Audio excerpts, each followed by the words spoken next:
नमस्कार। आज हम पूर्व निर्धारित कार्यक्रम के अनुसार शिक्षण विधि एवं शिक्षण प्रणाली बिंदु लेकर आपके सामने उपस्थित हुए हैं।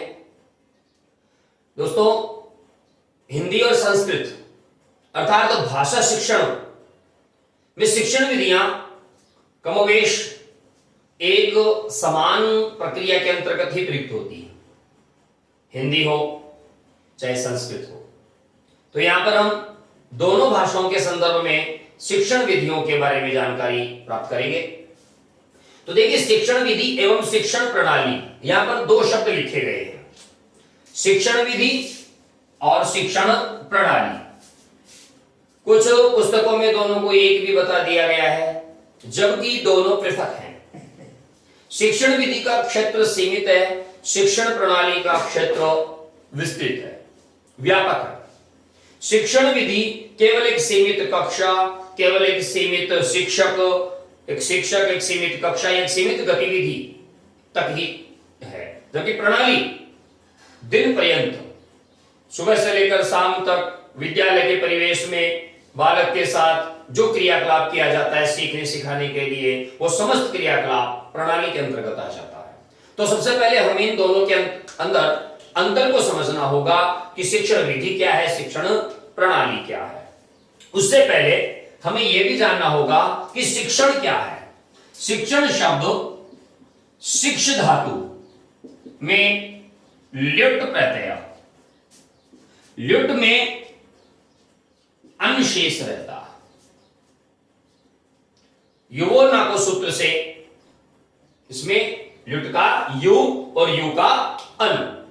तो ये शिक्ष धातु में ल्युट प्रत्यय जुड़ने से जिसका बाद में अन रह जाता है, यह शब्द बनता है शिक्षण, जिसका अर्थ होता है सीखना, सिखाना। सीखने और सिखाने के लिए शिक्षण शब्द का प्रयोग किया जाता है। आज हम इसी शिक्षण शब्द के संदर्भ में शिक्षण विधियों एवं प्रणालियों की शुरुआत कर रहे हैं। तो शिक्षण विधि, अब बात आती है शिक्षण विधि की। शिक्षण विधि क्या है? शिक्षक द्वारा कक्षा में पढ़ाते समय, मान लीजिए कोई शिक्षक कक्षा में पढ़ाने के लिए प्रवेश करता है, तो शिक्षक द्वारा कक्षा में पढ़ाते समय अपनी विषय वस्तु जो आज वो तैयार करके आया है, या जो विषय वस्तु बच्चों को आज वो अधिगम कराना चाहता है, लर्निंग कराना चाहता है, उसको प्रस्तुत करने के लिए, उसको उन बच्चों के सामने प्रस्तुत करने के लिए, उनको उस शिक्षण के विषय वस्तु तक ले जाने के लिए जो तरीका वो काम में लेगा, व्याख्यान काम में लेता है, प्रदर्शन काम में लेता है, अन्य कोई प्रश्नोत्तर काम में लेता है, कोई भी तरीका जो वो काम में लेता है, उस तरीके को शिक्षण विधि कहते हैं।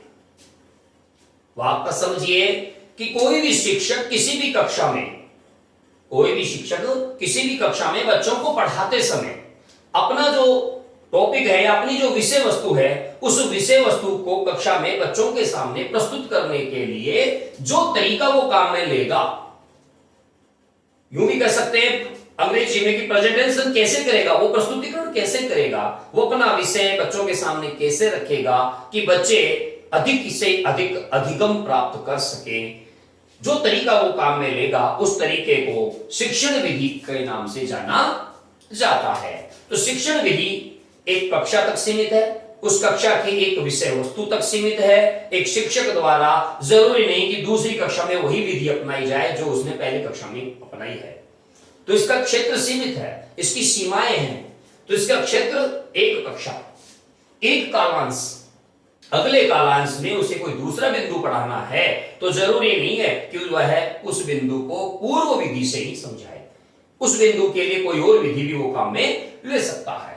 पहले कालांश में व्याकरण पढ़ा रहा था तो उसने आगमन निगमन विधि का प्रयोग किया, दूसरे कालांश में उसने उसको रचना पढ़ानी थी या और कोई बिंदु पढ़ाना था तो वहां पर वह दूसरी विधि भी काम में ले सकता है। एक शिक्षक, एक कालांश, एक कक्षा, एक शिक्षक और एक गतिविधि विशेष शिक्षण विधि का क्षेत्र है, अर्थात इसका क्षेत्र सीमित है। दूसरी बात करते हैं हम शिक्षण प्रणाली की। शिक्षण प्रणाली क्या है? विद्यालय में कक्षा के बच्चों को या विद्यालय के बच्चों को सुबह से शाम तक जो समस्त क्रियाकलाप उनसे करवाए जाते हैं अधिगम की सफलता के लिए, अधिगम स्थायी हो उसके लिए, खेल खेल में सीखने के लिए विभिन्न जो क्रियाकलाप उसके पहले कालांश से लेकर अंतिम कालांश तक होते हैं, उन सभी कालांशों को मिलाकर शिक्षण प्रणाली कहा जाता है। शिक्षण हेतु किया गया क्रियाकलाप, इसका क्षेत्र व्यापक होता है क्योंकि यह कक्षा विशेष का विषय नहीं है, कालांश विशेष का विषय नहीं है। 5-4 कक्षाओं को, पहली से 5वीं के बच्चों को खुले मैदान में छोड़ दिया गया, कुछ खिलौने बिखेर दिए गए, कुछ ताश के पत्ते, कुछ नाम लिखे हुए बोर्ड, उनको मिलान करने के लिए कहा गया। तो वहां पर पहली कक्षा का बच्चा हो सकता है, दूसरी का भी हो सकता है, खेल खेल में वो सीख रहे हैं, कार्ड से चित्र को मिलान कर रहे हैं। तो ये प्रणाली है, ये विधि नहीं है, ये प्रणाली है। जब बात हम करते हैं शिक्षण विधि और शिक्षण प्रणाली की, शिक्षण विधि का क्षेत्र सीमित है, शिक्षण प्रणाली का क्षेत्र व्यापक है। तो दोनों में एक तो इतना सा अंतर यहां पर हमें स्पष्ट कर लेना है। अब आप देखिए, जब हम शिक्षण की बात करते हैं या शिक्षण विधि की बात करते हैं, विधि यानी तरीका, नियम पूर्वक सिखाने के लिए जो तरीका हम काम में ले रहे हैं, उस विधि, उस नियम को शिक्षण विधि कहते हैं। अब ये देखिए, हिंदी में जब शिक्षण विधियों की बात की जाती है या संस्कृत में जब शिक्षण विधियों की बात की जाती है तो हमें इनको कितनी प्रकार से पढ़ना है वो देखिए। व्याकरण, गद्य, पद्य, नाटक, रचना। ध्यान दीजिए, गद्य, पद्य, नाटक, रचना, लेखन,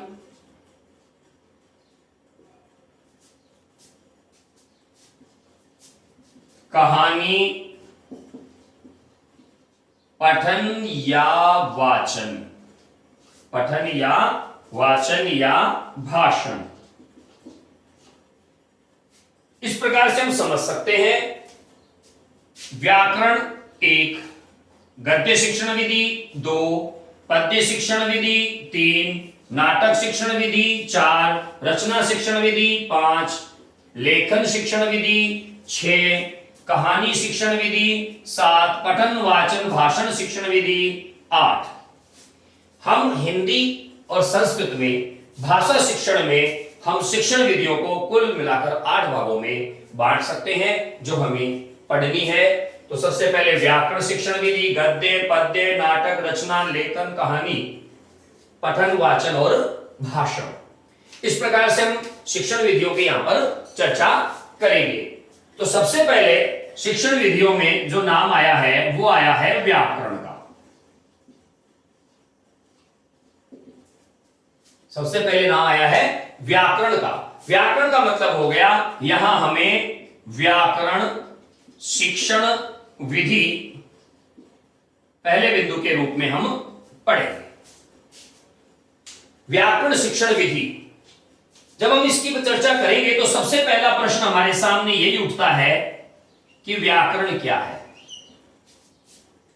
जैसे हमने शिक्षण विधि की बात करी, प्रणाली की बात की, तो सबसे पहले हमारे सामने शब्द आया कि शिक्षण क्या है। वैसे ही यहां पर शब्द आएगा व्याकरण क्या है। तो व्याकरण क्या है? वी आ जो मूल रूप से आंग है, क्रिय ल्युट, वी आ क्रिय ल्युट। जब हम इसका प्रकृति प्रति अलग करते हैं तो अपने सामने ये 4 चीजें निकलकर सामने आती है संस्कृत की दृष्टि से। और अगर इनको हम हिंदी की दृष्टि से देखें तो वी उपसर्ग, आ उपसर्ग, क्री धातु और अन प्रत्यय। चूंकि लुट का युवोर नाको से यु शेष होकर, लुट का यु शेष होता है इस संज्ञा होने के बाद, और युवोर नाको सूत्र से यु का अन बन जाता है। तो इस प्रकार से वी आ क्री अन, वी में आ जुड़ने से बनता है व्या, यह संधि है, वी में आ जुड़ने से हो गया व्या। क्री तो गुण होकर इसका करण बनेगा और ये हो जाएगा व्याकरण। तो व्याकरण शब्द चार चीजों से मिलकर बना है।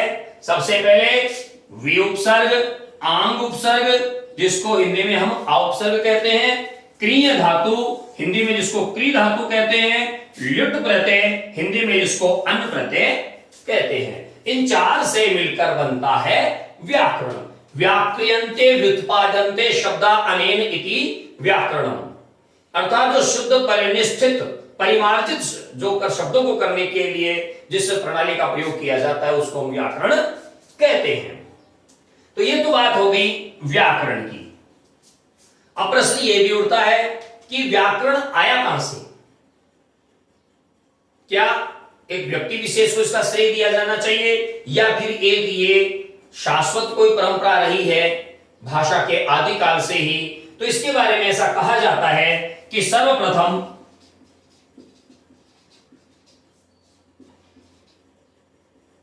भगवान ब्रह्म ने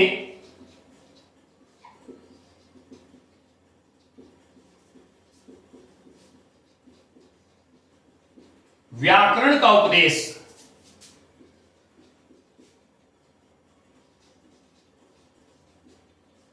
देवगुरु बृहस्पति को दिया था।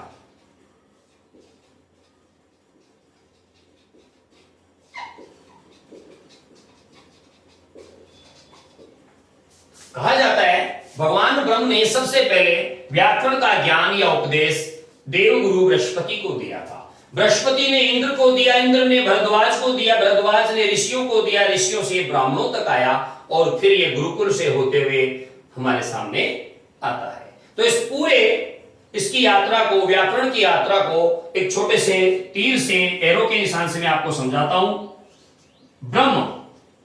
ब्रह्मदेव ने यह ज्ञान दिया बृहस्पति को, बृहस्पति को यह ज्ञान दिया, बृहस्पति से यह ज्ञान इंद्र के पास आया, इंद्र ने यह ज्ञान महर्षि भरद्वाज को दिया, महर्षि भरद्वाज ने यह ज्ञान ऋषिगणों को दिया और ऋषिगणों से यह ज्ञान ब्राह्मणों तक पहुंचा और ब्राह्मणों से यह ज्ञान हमारे पास आया। तो इसको आप यूं समझिए कि ब्रह्मदेव व्याकरण के आदि आचार्य हैं। इन्होंने ये व्याकरण का ज्ञान बृहस्पति को, देवता को दिया जो कि देवताओं के गुरु हैं। फिर उन्होंने देवराज इंद्र को व्याकरण का ज्ञान दिया। देवराज इंद्र ने जो हमारे सप्तर्षि मंडल के ऋषि हैं महर्षि भरद्वाज को ब्रह्मर्षि भी कहा जाता है, उनको ये ज्ञान प्रदान हुआ। भरद्वाज से ये ऋषियों तक ये ज्ञान आया, ऋषियों ने ये ज्ञान ब्राह्मणों को दिया, ब्राह्मणों ने अनेक ग्रंथ इसके लिखे और इस प्रकार व्याकरण देवीय संपदा से होते हुए लौकिक संपदा की ओर अपनी गति करता है। तो ये व्याकरण की यात्रा है, ये व्याकरण की व्युत्पत्ति है। व्याकरण की व्युत्पत्ति वी उपसर्ग, आंग उपसर्ग, क्री धातु और ल्युट प्रत्यय से होती है। और सर्वप्रथम भगवान ब्रह्म ने जो देवताओं के हमारे सबके जनक हैं, उन्होंने देवगुरु बृहस्पति को यह ज्ञान व्याकरण का दिया। बृहस्पति ने देवराज इंद्र को यह ज्ञान दिया, देवराज इंद्र ने देवर्षि महर्षि जो भरद्वाज मुनि हैं उनको ये ज्ञान दिया, उन्होंने ऋषिगणों को ये ज्ञान दिया, ऋषिगणों से ये ब्राह्मणों तक पहुंचा और वहां से होते होते व्याकरण के अनेक ग्रंथों के प्रणयन के रूप में हमारे सम्मुख आन पड़ा। तो ये व्याकरण की यात्रा। तो एक बार आप यहां से फिर से देखिए, शिक्षण विधि की बात करते हैं। एक शिक्षक द्वारा किसी कक्षा में अपना पाठ प्रस्तुत करने के लिए, विषय वस्तु प्रस्तुत करने के लिए जो तरीका काम में लिया गया उस तरीके को हम शिक्षण विधि के नाम से जानते हैं। शिक्षण शब्द दो चीजों से मिलकर बना है। शिक्ष धातु में लुट प्रत्यय जुड़ने से शिक्षण शब्द बनता है। शिक्षण विधि की एक सीमा है, क्षेत्र है कि एक व्यक्ति यानी एक शिक्षक, एक कालांश, एक कक्षा और सीमित विषय वस्तु, जबकि प्रणाली सुबह से शाम तक समस्त क्रियाकलाप जो अधिगम के लिए प्रयुक्त होते हैं वो प्रणाली के अंतर्गत आते हैं। इसका जो क्षेत्र है, इसकी जो सीमाएं हैं वो व्यापक हैं। फिर बात करते हैं विधियों में। तो विधियां हम भाषा के क्षेत्र में 8 प्रकार से पढ़ेंगे: व्याकरण, गद्य, पद्य, रचना, नाटक, लेखन, कहानी, पठन, पाठन, भाषण, वाचन और भाषण। सबसे पहले हम चर्चा कर रहे हैं व्याकरण शिक्षण विधि की। व्याकरण शब्द का निर्माण यानी व्युत्पत्ति यानी रचना वि, आ, क्रिय, ल्युट् इनसे मिलकर हुई है। व्याक्रियन्ते व्युत्पादन्ते शब्दः अनेन इति व्याकरणम्। इसका ज्ञान सबसे पहले भगवान ब्रह्म ने बृहस्पति देवगुरु बृहस्पति को दिया, देवराज इंद्र तक पहुंचा, देवराज इंद्र से सप्तर्षि के जो ब्रह्मर्षि देव हैं मुनि भरद्वाज वहां तक पहुंचता है, भरद्वाज ऋषिगणों को ये ज्ञान प्रदान करते हैं, ऋषिगणों से ये ज्ञान ब्राह्मणों तक आता है। तो इस प्रकार व्याकरण का ज्ञान हम तक पहुंचता है। अब आगे देखिए, व्याकरण की हम जब चर्चा कर ही रहे हैं तो व्याकरण की पूरी जानकारी हमारे पास होनी चाहिए, क्योंकि कई बार ऐसे प्रश्न पूछे जाते हैं जो सामान्यतः पाठ्य पुस्तकों में हमें प्राप्त नहीं होते हैं। अब बात करते हैं व्याकरण, इस शब्द को वापस रखते हैं यहां पर। व्याकरण के त्रिमुनि, व्याकरण के त्रिमुनि, त्रिमुनियों की जब बात की जाती है तो सबसे पहले महर्षि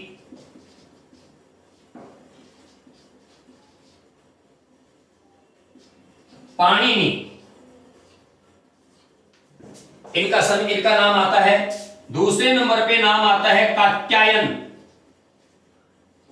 वररुचि।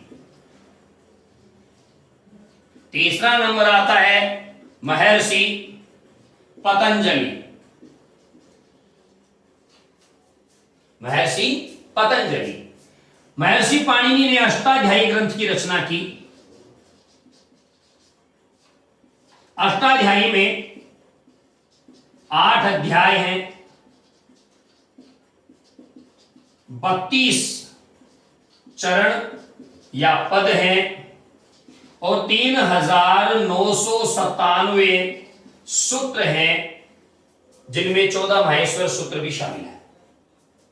8 अध्यायों में विभक्त है, 32 इसके चरण या पद या हम यूं भी कह सकते हैं उसके अध्यायों के अलग अलग छोटे छोटे भाग हैं और 3997 इसके इनमें सूत्र हैं अष्टाध्यायी में। और व्याकरण का आधार ग्रंथ है, लौकिक संस्कृत में व्याकरण का आधार ग्रंथ है। कात्यायन ने यानी वररुचि ने लगभग 1500 सूत्रों पर वार्तिक लिखे। ध्यान दीजिए, प्रश्न पूछ लिया जाए कि कात्यायन यानी वररुचि ने कितने सूत्रों पर वार्तिक लिखे, तो अष्टाध्यायी के लगभग 1500 सूत्रों पर उन्होंने वार्तिक लिखे हैं। और वार्तिक का एक अन्य नाम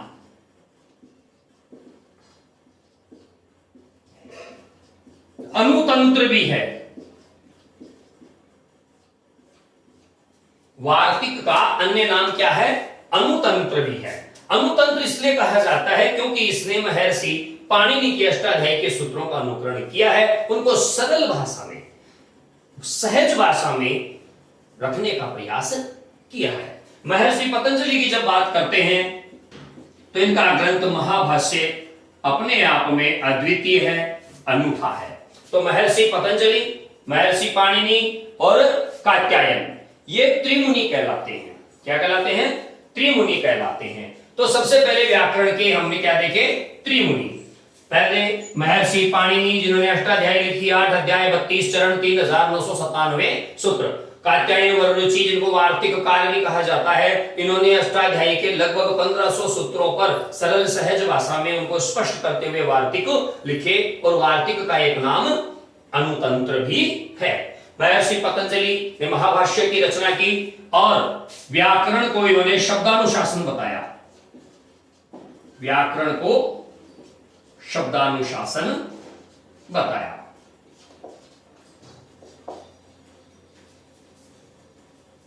तो ये छोटी सी बात है, लेकिन कई बार वैकल्पिक जहां पर उत्तर हमें देने होते हैं बहुचयनात्मक, वहां पर एक एक शब्द हमारे लिए महत्वपूर्ण होता है, एक एक अक्षर हमारे लिए महत्वपूर्ण होता है। तो ये जानकारी आपको होनी आवश्यक है कि महर्षि पतंजलि ने महाभाष्य लिखा और व्याकरण को शब्दानुशासन की संज्ञा दी। कात्यायन और वररुचि एक ही है। इन्होंने अष्टाध्यायी के 1500 सूत्रों पर, लगभग 1500 सूत्रों पर सरल सहज भाषा में स्पष्ट करते हुए वार्तिकों की रचना की, इसलिए इनको वार्तिककार भी कहा जाता है। और वार्तिक जो इन्होंने लिखे उनको अलग से अनुतंत्र कहा जाता है। महर्षि पाणिनि ने अष्टाध्यायी लिखा, 8 अध्याय 32 पाद या चरण, और इसमें 3997 लगभग 3997 सूत्र हैं। कई जगह लगभग 4000 भी मिलते हैं। तो आप भी जानते हैं कि 4000 के जब हम लगभग लगाते हैं तो 3997 एग्जैक्ट बिल्कुल सटीक उत्तर है इसका, 3997। तो इसके बाद हम बात करेंगे, ये तो थी त्रिमुनि की। अब व्याकरण शिक्षण की आवश्यकता क्यों है, व्याकरण का महत्व क्या है, इन विषयों पर भी हम चर्चा करेंगे। तो सबसे पहले हम बात करते हैं ऋक् संहिता। ऋक् संहिता में व्याकरण को वृषभ कहा गया है।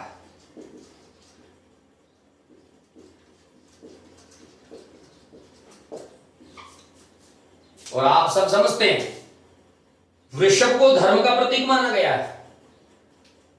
वृषभ को धर्म का प्रतीक माना गया है और ऋक् संहिता में व्याकरण को वृषभ की संज्ञा दी गई है ऋक् संहिता में। और देखिए, वृषभ की जब संज्ञा दी गई है तब वहां पर हमें इसका ध्यान रखना है कि उन्होंने क्या कहा है, इस वृषभ की क्या कल्पना की है। वृषभ की कल्पना की है कि इसके 4 श्रृंग हैं, यानी सींग। इसके 3 पैर हैं, ध्यान दीजिए, 3 पैर, 4 सींग। इसके 2 सिर हैं और इसके 7 हाथ हैं। जिस वृषभ की उन्होंने कल्पना की है ऋक् संहिता में व्याकरण के रूप में, उसके 4 सींग, 3 पैर, 2 सिर और 7 हाथ हैं। अब ये 4 सींग कौन से हैं, 3 पैर कौन से हैं, 2 सिर कौन से हैं और 7 हाथ कौन से हैं, उनको हम ध्यान देते हैं। 4 में सबसे पहले आता है नाम। सबसे पहले क्या आता है, नाम। नाम में क्या आता है, संज्ञा, सर्वनाम और विशेषण। ये 3 चीजें नाम में आती हैं। तो ये हो गया एक सींग। दूसरा सींग क्या है इसका, आख्यात। इसका दूसरा सींग है आख्यात। आख्यात को हम यूं समझ सकते हैं, क्रिया को ही आख्यात कहा जाता है। ये हो गया इसका दूसरा सींग। इसका तीसरा सींग क्या है, नाम हो गया, आख्यात हो गया। इसका तीसरा सींग है उपसर्ग और चौथा सींग है निपात, निपातम अव्ययम। तो इस प्रकार से ऋक् संहिता में व्याकरण को वृषभ कहा गया है। वृषभ धर्म का प्रतीक है और व्याकरण भाषा का धर्म है। व्याकरण को भाषा का मेरुदंड भी कहा गया है। व्याकरण भाषा का मेरुदंड है। तो इस वृषभ की उन्होंने कैसे कल्पना करी है कि इस वृषभ के 4 सींग हैं। पहला नाम, नाम यानी संज्ञा, सर्वनाम और विशेषण। दूसरा आख्यात, आख्यात अर्थात क्रिया। तीसरा उपसर्ग और चौथा निपात। ये 4 इन्होंने इसके सींग बताए। अब 4 सींग बताए तो 3 पैरों की भी चर्चा कर लेते हैं। पहला पैर भूतकाल, दूसरा पैर वर्तमान काल, तीसरा पैर भविष्यत काल। ये इसके 3 पैर बताए गए। ये व्याकरण के 3 पैर बताए गए हैं। 2 सिर कौन कौन से हैं, पहला सिर सुबंत, और दूसरा सिर तिंगंत। पहला सिर सुबंत, दूसरा सिर तिंगंत। तो इसका मतलब हुआ सुबंत क्या है और तिंगंत क्या है। यहां से हम एक ही चीज को क्लियर करते हुए चलते हैं। पहला सींग नाम, नाम यानी संज्ञा, सर्वनाम और विशेषण। दूसरा सींग आख्यात यानी क्रिया। तीसरा उपसर्ग, चौथा निपात। फिर बात करते हैं पैर की। पैर तीन, भूत, भविष्य और वर्तमान। फिर बात करें हम शीर्ष यानी सिर की। सिर दो है, सुबंत और तिबंत। तो सुबंत की जब बात करते हैं तो वे प्रत्यय जिनसे शब्द रूपों का निर्माण होता है। सोजस षष्टाभ्याम विष, सु ओजस अम ओजस्टाभ्याम विष आदि जो 27 जो प्रत्यय जोड़े जाते हैं शब्द में शब्द रूप बनाने के लिए, उनको सुबंत कहा जाता है। राम का राम है, रामो राम है, जिससे बनेगा वो सुबंत है, तो इनको सुबंत कहते हैं। ये एक सिर। दूसरा है तिंगंत। तिंगंत यानी टिपादी प्रत्यय। टिपादी यानी जिससे धातु रूप का निर्माण होता हो, जिनसे धातु रूप का निर्माण होता हो। टिप तस जी सिप तस तय मिप वस वस तय आताम जय था साताम धोम इड वहिंग वहिंग। ये तिंगंत हैं जिनसे धातु रूप यानी क्रियापदों का निर्माण होता है। ये इसके दो सिर हैं। अब इस व्याकरण के 7 हाथ कौन से? 4 श्रृंग यानी 4 सींग हो गए, 3 पैर हो गए, 2 सिर हो गए। अब हाथ कितने हुए? 7। तो व्याकरण के 7 हाथ प्रथमा, द्वितीया, तृतीया, चतुर्थी, पंचमी, षष्ठी, सप्तमी। ये 7 विभक्तियां व्याकरण के 7 हाथ हैं। ये 7 विभक्तियां व्याकरण रूपी वृषभ के 7 हाथ हैं। तो ऋक् संहिता में व्याकरण को धर्म ध्वज प्रतीक वृषभ कहा गया है और उसमें 4 सींग, 3 पैर, 2 सिर और 7 हाथ मैंने आपको बता दिए हैं। कई बार ऐसे प्रश्न, गूढ़ प्रश्न पूछ ले जाते हैं, तब आपको ये चीजें स्मरण रखनी चाहिए। व्याकरण को भाषा का मेरुदंड कहा जाता है, ये भी आपको स्मरण रखना है। अब बात करते हैं हम व्याकरण के प्रयोजन की। क्यों पढ़ाएं व्याकरण? क्या मिलेगा व्याकरण पढ़ाने से? तो हम बात करेंगे अब व्याकरण के प्रयोजन की। तो महर्षि पतंजलि ने व्याकरण के 5 प्रयोजन बताए हैं।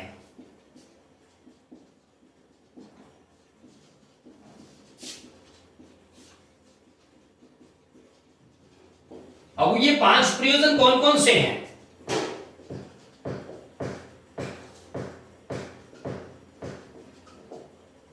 ये 5 प्रयोजन कौन कौन से हैं? तो सबसे पहले हम 5 प्रयोजन की बात करेंगे।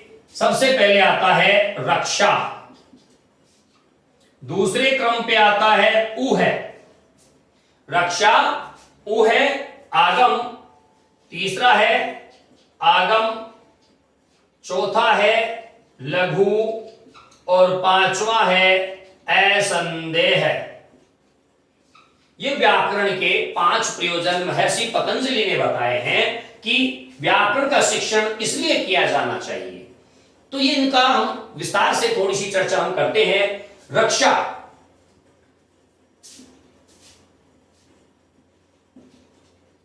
देववाणी संस्कृत व उसके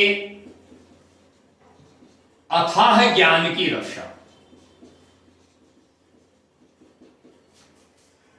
हम अच्छी तरह जानते हैं कि जल में बहाव प्रवाह में अदम्य शक्ति होती है, दुर्दम्य शक्ति होती है, लेकिन जब वो शक्ति अनियंत्रित होकर बहती है तो सैकड़ों घर तबाह कर देती है, वनस्पतियां तबाह कर देती है, जीव जंतुओं को संकट में डाल देती है। अगर उसी शक्ति को नियंत्रित कर लिया जाए तो हजारों एकड़ जमीन हरी भरी हो सकती है, धरती का जल स्तर बढ़ सकता है और उससे विद्युत उत्पन्न की जा सकती है। तो वैसे ही ज्ञान है। ज्ञान को जब तक नियंत्रित नहीं किया जाए, उसको उसकी रक्षा नहीं की जाए, तब तक वो ज्ञान अहंकार को जन्म देकर उसका नाश कर देता है। तो सबसे पहले रक्षा ये प्रयोजन होता है। जो हमारी देववाणी संस्कृति, हमारी भाषा है, उसकी मर्यादा है, उसका ज्ञान है, उसकी रक्षा करना इसका प्रथम दायित्व है, प्रथम प्रयोजन है। दूसरा है ऊह। ऊह का मतलब होता है नवीन शब्द निर्माण की क्षमता, नवीन शब्दों के निर्माण की क्षमता। जब व्याकरण अष्टाध्यायी का निर्माण हुआ था, उसमें रेल नहीं चला करती थी। जैसे रेल चली तो उसके लिए शब्द गढ़ लिया गया, लौह पथगामिनी। तो लौह पथगामिनी क्या है? ऊह, नए शब्दों का निर्माण करने की क्षमता प्रदान करती है व्याकरण। तीसरा है आगम। आगम का मतलब होता है पठन में निरंतरता होनी चाहिए। जब तक पठन में निरंतरता नहीं होगी, तब तक ज्ञान निरर्थक है। बिल्कुल, अभ्यासेन विना ज्ञान निरर्थकम, बिना अभ्यास के ज्ञान निरर्थक है। तीसरा है लघु। लघु का मतलब होता है ये हमें संक्षिप्तता सिखाता है। हम किसी बहुत बड़ी चीज को बहुत छोटे शब्दों में भी व्यक्त कर सकते हैं, बहुत छोटी चीज को बहुत बड़े शब्दों में व्यक्त कर सकते हैं। सूत्र विधि जिसकी हम चर्चा करेंगे व्याकरण में, वो क्या है? वो संक्षिप्तता ही है। बहुत बड़ी बात को एक छोटे से सूत्र में अंकित कर दिया गया। इको यणची, एक स्थाने यण शात अची परे। अब इक क्या है? उसके लिए हमें 14 माहेश्वर सूत्र रखने होंगे। 14 माहेश्वर सूत्रों में इक देखना पड़ेगा। उसके लिए हमें आदि रंकेन संहिता सूत्र का पालन करते हुए प्रत्याहार का निर्माण करना पड़ेगा। तब जाकर हमारे सामने आएगा कि इक, ई, उ, री को कहा जाता है। तो ये बहुत बड़ी चीज को बहुत छोटे शब्दों में, कम शब्दों में संक्षिप्त करना हमें ये सिखाता है। असंदेह क्या है? ये व्याकरणिक शंकाओं का समाधान सिखाता है।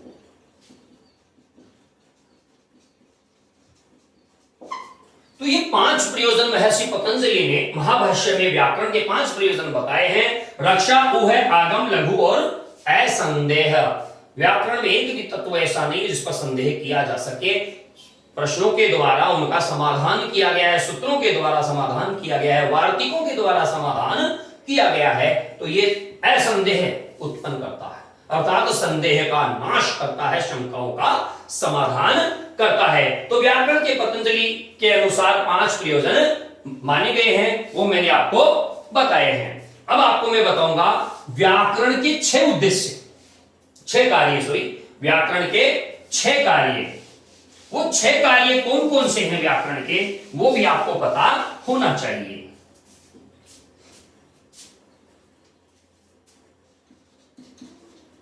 व्याकरण के 6 कार्य। तो देखिए व्याकरण के 6 कार्य। नंबर 1, शब्द रचना, यह व्याकरण का पहला कार्य है। दूसरा, भाषा रचना। तीसरा, साधु शब्द निरूपण।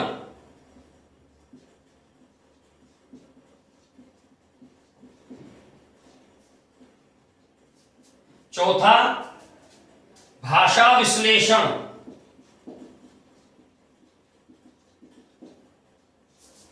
पांचवा, शुद्ध प्रयोग। और छठवां, नियम निर्धारण।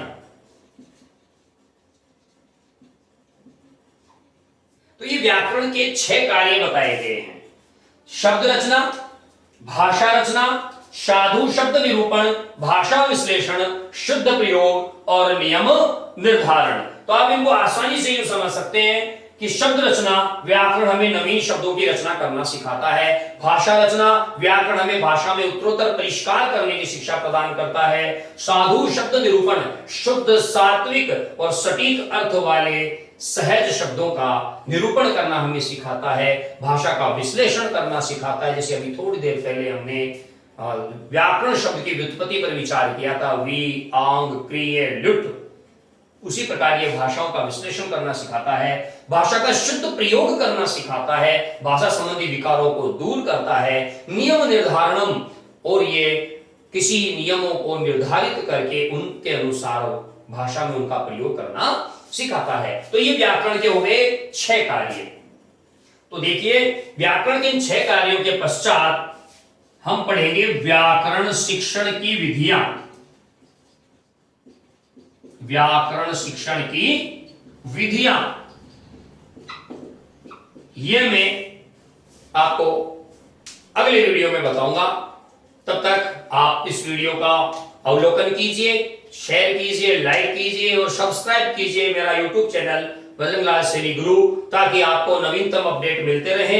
हिंदी और संस्कृत भाषा को, व्याकरण को, साहित्य को सरलतम तरीके से समझने के लिए मैं सदैव समझाने के लिए आपकी सेवा में तत्पर हूं। अगले वीडियो आने तक के लिए नमस्कार। जय हिंद, जय भारत।